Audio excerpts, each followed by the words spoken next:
volet secteur privé malien, aujourd'hui, on a l'impression qu'il est convalescent. Est-ce qu'il y a aujourd'hui des mesures pour encourager certaines entreprises en difficulté, par exemple Icoma, Comatex et autres? Alors, convalescent, je ne pense pas, mais Il marche à grands pas? on a un secteur privé qui est, moi je dirais plutôt dynamique et dont on peut tirer encore plus. Il faut que ce secteur privé-là puisse, in fine, pouvoir créer plus d'emplois qu'il ne l'a fait jusqu'à présent. C'est l'objectif que recherche le gouvernement. Et pour atteindre cet objectif-là, nous essayons de les mettre dans les conditions les meilleures. On a parlé du climat des affaires, c'est pour ça qu'on a initié ces réformes en matière d'amélioration de notre environnement des affaires. Il y a certains que nous accompagnons. Vous avez parlé de Ucoma ou de Comatex. Comatex est dans un programme, dans un contrat de performance avec le gouvernement et l'État du Mali depuis un certain temps, comme la Sonatam l'est. Il y a un certain nombre d'unités que nous accompagnons comme ça pour leur permettre, in fine, non seulement de pouvoir produire, mais aussi d'assurer un équilibre financier de leurs différents comptes d'exploitation. Qu'est-ce qu'il en est de l'accès au crédit? Parce que là aussi, le secteur est confronté à ce problème-là, l'accès au crédit. C'est un défi que nous essayons de régler et il y a des progrès qui sont réalisés. J'ai parlé de la création du fonds de garantie pour le secteur privé qui a quand même permis à certaines PME, PMI d'avoir accès à des crédits auprès des banques, crédits auxquels ils n'avaient pas l'habitude d'accéder, et des crédits qui ne sont plus des crédits de court terme, mais des crédits de moyen et long terme. C'est de ça que le secteur privé malien a besoin et c'est ça qui faisait défaut. Et de plus en plus, nous travaillons avec les différents établissements financiers de notre pays pour parfois négocier des lignes de crédit ou de financement, de refinancement auprès de certaines banques de développement que nous leur rétrocédons pour leur permettre de financer l'économie malienne en mettant à disposition ces financements-là auprès des PME, PMI. Mais les banques font des efforts, l'État fait des efforts, mais je pense qu'il y a encore de la marge. Quand vous voyez l'encours des crédits bancaires au sein de notre économie, nous sommes à des taux que nous pouvons juger en tant que pays comme relativement acceptables, mais nous sommes très loin du Ghana par exemple ou d'un pays comme la Tunisie. Les crédits que les banques font à l'économie sont évalués à peu près à 16% de notre richesse nationale. Vous prenez un pays comme le Ghana, c'est à 41%, un pays comme la Tunisie, c'est à 70%. Donc il faut aller vers cet objectif-là. Et nous sommes en train de préparer notre environnement pour pouvoir aller vers cet objectif-là. En tout cas, l'ambition, ou disons le slogan, a toujours été de faire du secteur privé le moteur du développement. Est-ce qu'on est loin aujourd'hui de cet objectif ou on avance à grands pas vers cet objectif? Non, je pense qu'on peut dire que nous avançons. Maintenant, est-ce que nous avançons à grands pas ou à petits pas? Il faut avancer méthodiquement et sereinement. Ce qui est important, c'est les fondamentaux dans un premier temps. Quand vous essayez d'avancer à grands pas et rapidement, vous passez à côté des fondamentaux et vous compromettez l'objectif qui est recherché. En tout cas, nous avançons. Alors nous passons, chers confrères, au troisième chapitre de l'émission. Nous allons parler de développement industriel donc, et de commerce avec une première question sur l'industrie, le développement industriel avec Mame Diarra Diop. Oui, Monsieur le ministre, l'industrialisation au Mali, est-ce que c'est un rêve qui est lointain ou une réalité tangible qui s'accélère? Il y a de grands groupes familiaux comme Ashkar Industrie, GDCM, les grands moulins du Mali, mais aussi de petites unités industrielles qui sont en souffrance. Comment réduire le gap? Déjà, c'est un objectif important pour nous, aller vers une industrialisation de notre pays et de notre économie. Mais le processus d'industrialisation ne se passe pas en un clin d'œil. Il y a des étapes. Et ce sont ces étapes sur lesquels il faut travailler et sur lesquels nous travaillons. Une des étapes, c'est déjà de pouvoir arriver à transformer la base matérielle de notre économie. Quand vous regardez l'objectif, la vision même du président de la République, c'est une vision qui est essentiellement axée sur l'industrialisation. Il dit, et en tout cas c'est la vision qu'il nous a donnée, il veut faire de notre économie une économie qui pourrait passer d'une économie de pauvreté dans laquelle nous sommes aujourd'hui, économie de pauvreté qui produit et exporte les matières premières, vers une économie de création de richesse. Et donc qui va transformer les matières premières, créer de la valeur et transformer structurellement notre économie. Pour arriver à cela, il faut s'intéresser à la base de cette économie. C'est tout le travail que nous sommes en train de faire. Une industrialisation ne peut pas arriver si vous n'avez pas d'énergie, si vous n'avez pas d'infrastructure routière, si vous n'avez pas le minimum en termes de facteurs même de production.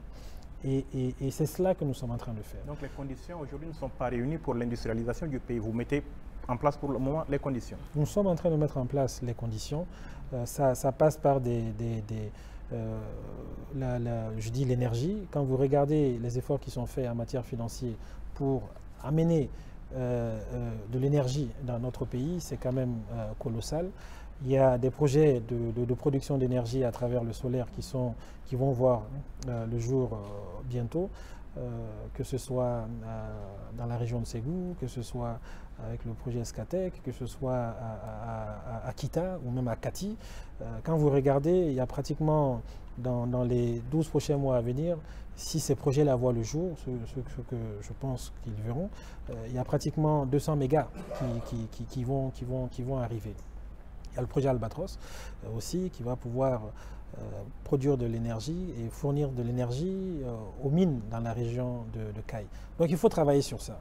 Il faut travailler il faut aménager notre territoire en matière d'agriculture par exemple, pour qu'on puisse passer de cette agriculture de subsistance dans laquelle nous sommes, essentiellement focalisée sur l'exploitation familiale, vers l'agro-industrie, l'agriculture industrielle.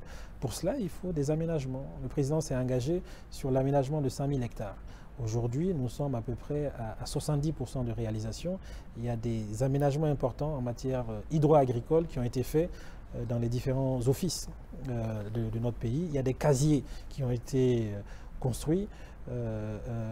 Et donc, on est dans ce processus-là. Et c'est ça qui va permettre à l'industrie de démarrer significativement dans notre pays.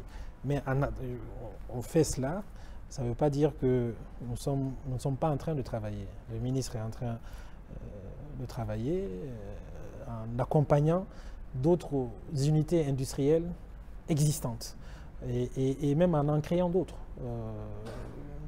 Il y a des cimenteries. Mais quand vous disiez dans le temps que vous encouragez les opérateurs économiques à se transformer en industriels, alors les conditions ne sont pas réunies pour qu'ils deviennent des industriels. Est-ce que vous comprenez qu'ils ne répondent pas en ce moment à votre appel, si je peux considérer votre encouragement comme un appel? Ça, c'est un objectif. Opérateur, on veut transformer les commerçants en des industriels. C'est ce que nous avons dit. Vous avez pris un exemple qui est aujourd'hui concret dans la région de Ségou. Vous avez parlé de M. Keita GDCM. Il s'est transformé en un industriel aujourd'hui. Et l'État l'accompagne à travers un soutien d'une banque de développement avec laquelle l'État l'a mis en contact et à travers des aménagements hydro-agricoles dans cette zone de la région de Ségou et en y amenant de l'énergie qui faisait défaut. Scatex, on parle de 100 mégas. Monsieur le ministre, vous entendant parler, vous parlez en termes de projet, donc on a l'impression que le secteur n'a pas véritablement accéléré sa cadence, alors même qu'il y a un slogan, l'industrie crée la richesse, c'est un slogan cru pour vous?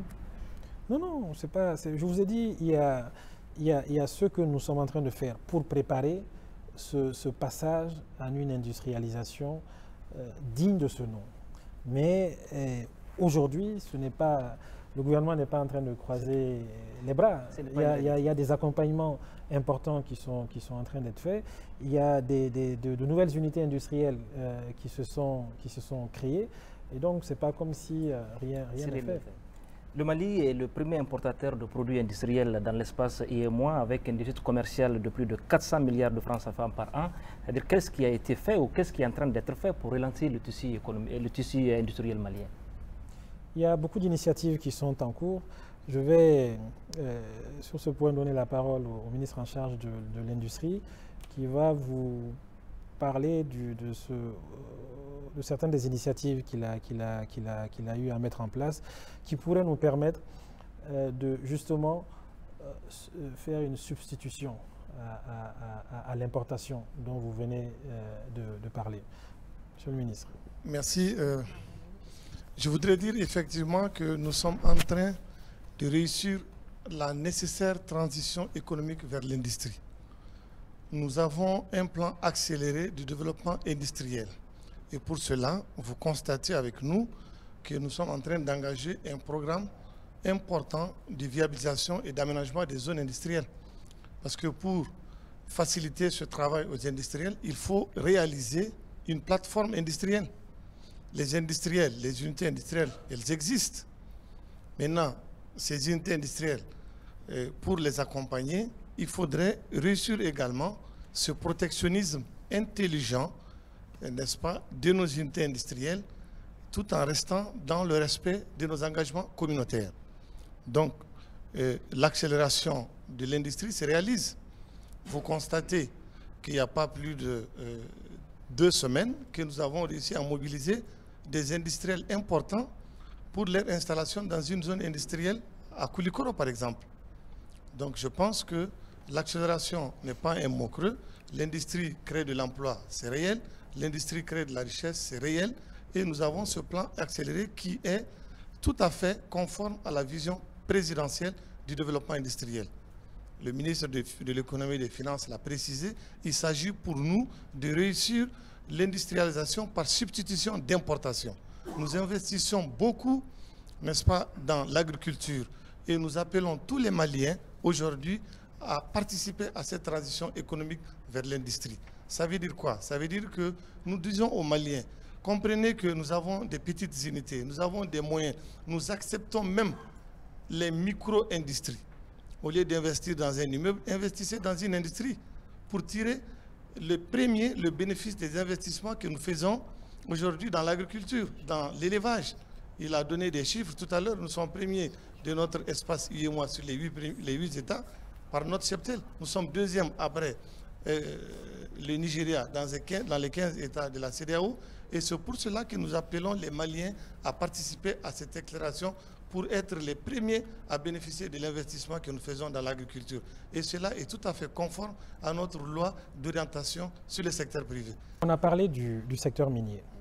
Quand vous prenez le secteur minier, on peut dire qu'on a une industrie naissante qui potentiellement peut déboucher à une industrie vraiment beaucoup plus importante.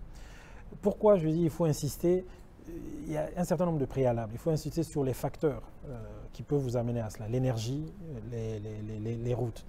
Aujourd'hui, dans notre pays, pour produire une once d'or, quand vous prenez le coût de production d'une once d'or, l'énergie représente 45 à 50% du coût de production. Donc on n'est pas compétitif parce que l'énergie n'est pas disponible. Et donc dans la région rien que dans la région de Caille, pour nos unités industrielles minières, il y a un besoin de pratiquement 300 à 400 mégawatts. Il faut amener cette énergie-là auprès de ces unités-là pour déjà réduire le coût de production de l'once d'or, pour nous rendre un peu plus compétitifs. Ça, c'est un élément important. Il faut pouvoir, quand vous produisez et que vous transformez quelque chose sur place, il faut pouvoir exporter par la suite la chose. La raison pour laquelle nous n'arrivons pas à aller vers l'exploitation de certaines substances minérales importantes sur le marché aujourd'hui, c'est parce que l'évacuation pose des problèmes pour nous. On a un pays qui a la chance d'être doté de le fer, par exemple. qui est prisé aujourd'hui, parce que l'immobilier, il y a un boom, le fer est important comme matériau de construction, mais malgré la présence d'une quantité exceptionnellement élevée de fer dans notre pays, nous n'avons pas pu aller vers l'exploitation de ce fer-là parce qu'on n'a pas les moyens de l'évacuer à un coût économique qui soit rentable pour nous. Alors et donc il y a un travail important qui est aussi et qui est en train d'être fait pour, par exemple, réhabiliter les chemins de fer ou bien même la navigation fluviale parce que c'est le coût le moins important. Là, vous parlez de compétitivité, elle est importante. Vous avez prononcé ce mot justement. Quelle va être la place du Mali dans le commerce aujourd'hui régional et international? Est-ce qu'on ne subit pas un peu le diktat des produits importés, notamment chinois, chez nous? Non, pour l'instant, je ne parlerai pas dans ces termes-là en disant on subit. Pour l'instant, il faut reconnaître que nous n'avons pas produit suffisamment pour permettre d'alimenter non seulement toute la population malienne. Quand vous prenez une denrée alimentaire importante comme le riz est produit dans notre pays, mais pas en quantité suffisante pour permettre l'autosuffisance. Et donc nous sommes obligés d'importer du riz pour pouvoir compléter ce gap-là. Et le riz que nous produisons dans notre pays, il est beaucoup plus cher que le riz que nous importons, même quand vous y incluez le coût de transport. Et c'est là la compétitivité. Tant que vous n'allez pas travailler sur la compétitivité, vous serez obligé de continuer à importer certaines denrées alimentaires et puis denrées de première nécessité. Vous apprenez là que nos produits ne sont pas compétitifs? Je l'affirme, mais c'est la réalité. Il ne faut pas qu'on se voile la face. Nos produits sont chers. Ceux qui sont produits localement sont chers. Mais la cherté, elle s'explique parce qu'il y a des facteurs de production que nous n'avons pas encore suffisamment mis en place pour permettre de produire à un coût qui soit réduit. Mais c'est pour ça que je dis, c'est ce travail qui est en cours. Pourquoi le riz est produit localement et cher aujourd'hui? Parce que bon, il n'y avait pas l'aménagement en termes hydro-agricoles n'était pas suffisant. Nous n'avons pas encore suffisamment modernisé notre agriculture pour que le rendement soit au rendez-vous. Et maintenant, même pour le transport de ce riz-là, c'est très important. Monsieur le ministre, il y a des produits maliens qui sont valorisés à l'extérieur. Je pense à la mangue malienne qui est devenue une marque et qui valorise un peu le consommé malien à l'extérieur. Oui, c'est un fait. Qui marche bien. Et ce produit-là, mais on n'est pas encore à l'échelle. Oui. C'est fait à un niveau, c'est au-delà d'un test aujourd'hui, mais c'est un projet. Donc le projet marche, il y a la qualité, il y a la certification, nous arrivons à exporter sur le marché européen, mais c'est à petite échelle aujourd'hui. Mais nous allons nous fonder sur cet exemple ici-là pour aller vers l'échelle. C'est vers des initiatives comme ça qu'il faut effectivement aller. Au-delà de la mangue et au-delà d'initiatives particulières de ce genre, que vaut aujourd'hui le Made in Mali sur la scène internationale? Ça dépend de quel secteur, à quel secteur vous référez.